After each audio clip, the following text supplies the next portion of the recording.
Welcome. Let's start the interview. Can you tell me what Microsoft Power Apps is? Sure. Microsoft Power Apps is a low-code development platform that allows users to create custom business applications without extensive coding knowledge. It helps in building apps that can run on browsers and mobile devices, integrating seamlessly with various data sources like SharePoint, Dataverse, and SQL Server. Great. What are the different types of Power Apps? There are primarily three types. Canvas apps, where you design the app layout from scratch using a drag-and-drop interface. Model-driven apps, which are driven by your data model and built primarily on the Dataverse. Portals, which enable external users to interact with data through a web portal. Can you explain the role of Common Data Service, now called Dataverse, in Power Apps? Absolutely. Dataverse is a scalable data platform that stores and manages data used by business applications. It provides a secure and standardized way to define, connect, and manage data across Power Apps and other Microsoft Power Platform services, enabling consistent data management and integration. How do you connect Power Apps to different data sources? Power Apps supports connecting to a wide variety of data sources, including SharePoint, SQL Server, Excel, Dynamics 365, and Dataverse. I use the data pane in Canvas apps to add connectors, authenticate, and then select the specific tables or datasets I need to work with. What are some common controls used in Power Apps?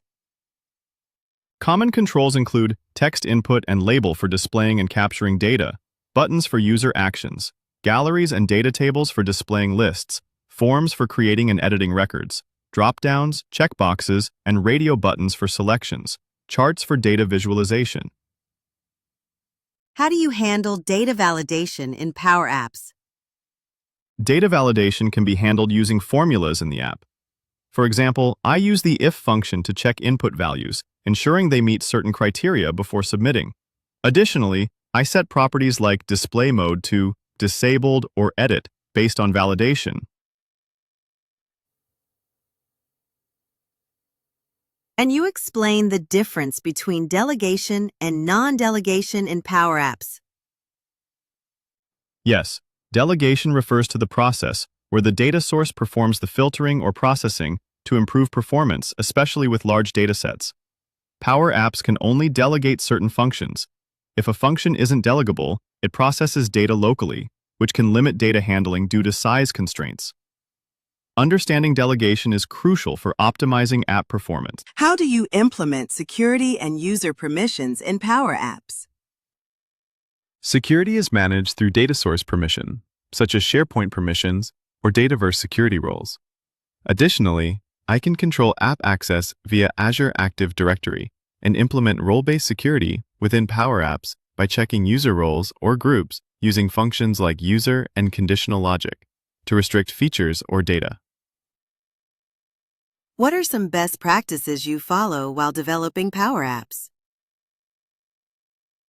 Some best practices include planning the app's data structure and user flow thoroughly, using reusable components to maintain consistency, minimizing the use of unnecessary controls for better performance, implementing proper error handling and validation, testing on different devices and screen sizes, documenting the app for easier maintenance.